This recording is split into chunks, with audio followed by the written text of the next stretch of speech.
If you're a creative person, one of the most crucial elements is getting good, reliable feedback on your work.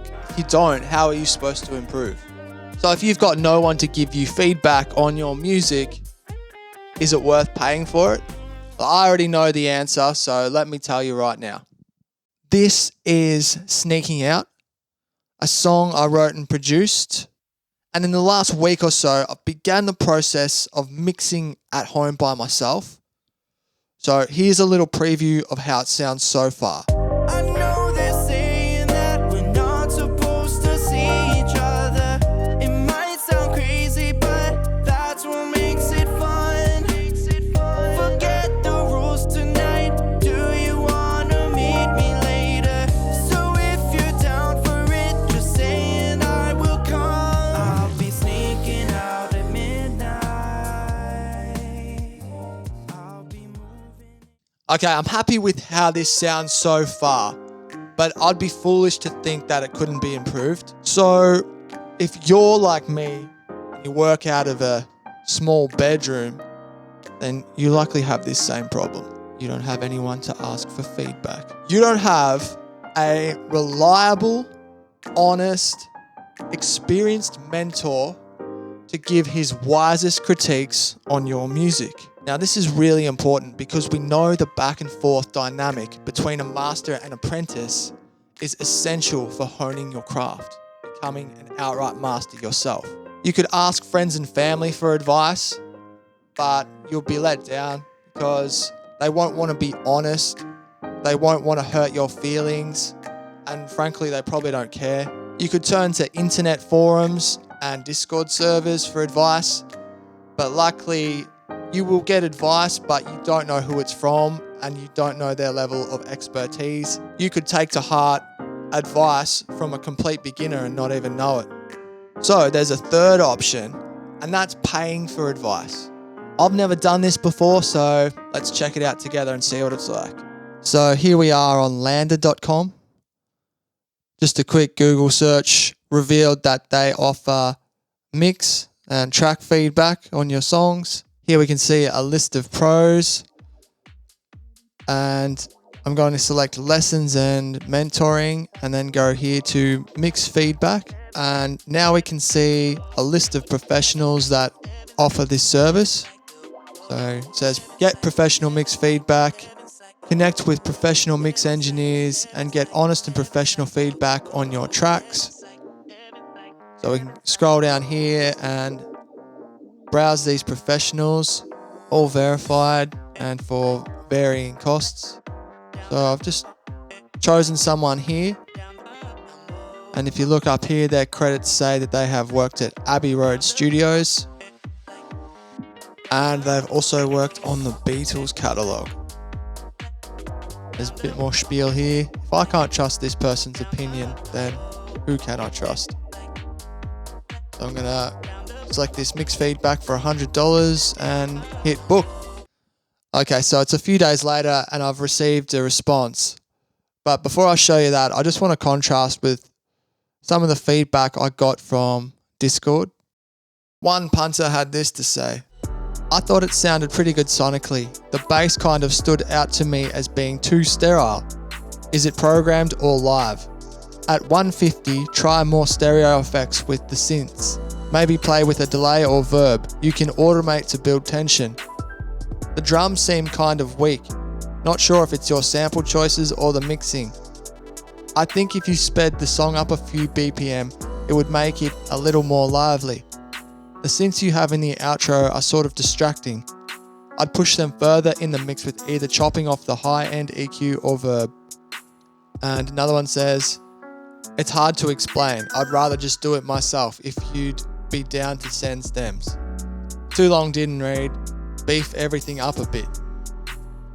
Then this person says, nice and vibey production. Good job. I don't think I'm really the right person to give you feedback because this genre is unfamiliar to me production-wise. I feel like you could compress your mix just a bit more to glue it together slightly more. That's pretty much it. Maybe some sweet saturation also on the mix bus, just making it slightly warmer. It's good as it is though, don't get me wrong, but I feel like some light touches on compression and saturation could give some extra goodness. So there you go, 3 different opinions there, and I've got no way to verify any of their own credentials. I guess they're trying to be helpful, but should I follow their advice? Well, no. I'd rather stick to an opinion that I can trust. Which leads me to this. The verbatim feedback I got for $100. Hey Thomas, I listened to your track. Did you mix it? If so, great job. To be honest, everything is mixed very well. It is very clean. Each instrument is EQ'd and compressed nicely.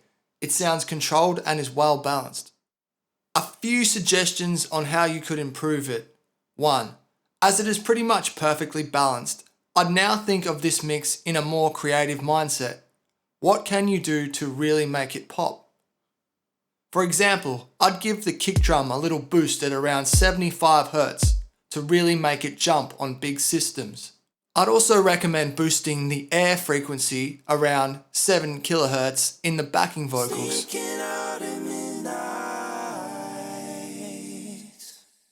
2. Another example here to tighten the bass, even more than you have already, as it sounds great, is to make a small cut around 110 Hz. I find that really helps to tighten the lows.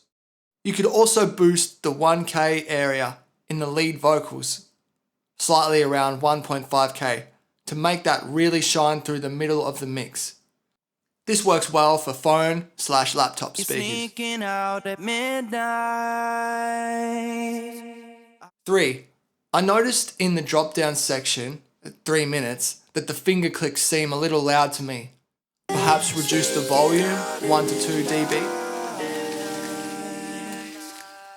4. It sounds to me that you can improve the differentiation between the verse and chorus sections. For this kind of song, you really want the chorus to stand out. It's a great hook and chorus anyway, but maybe think of some extra things you could do to improve this. One suggestion is a slightly different vocal, sound or effect. Idea 1. You could pitch the lead vocal up to a 4th or 5th harmony on the moon phrase and sit it in the back of the mix. In the moonlight, Idea 2. Make the lead vocal wider by duplicating the channel to stereo and using a small delay to create a mid-side effect.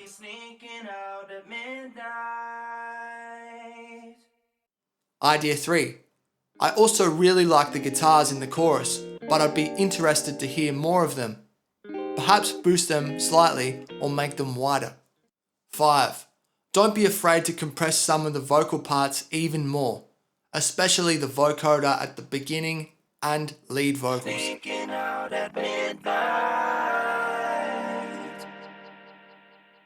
6. Finally, sometimes I feel the mix is slightly static.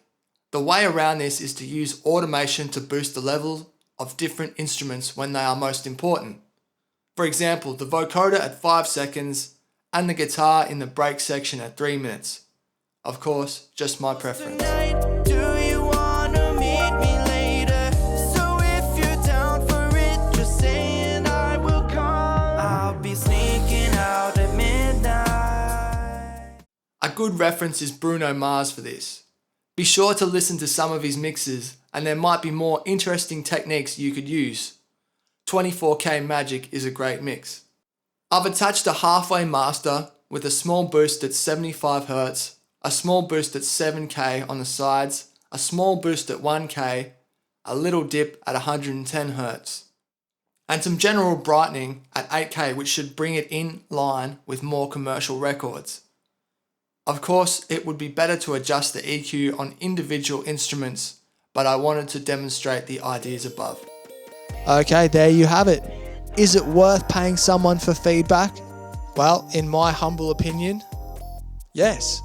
There's no way I would have got this level of detailed analysis for free. You're paying for the time of a verified pro who has the experience to critique your work accurately. I wouldn't do this on every single piece of music I was working on only songs that I was really serious about releasing because it can get quite costly. Now, salute my task with a thumbs up, and I'll see you in the next one.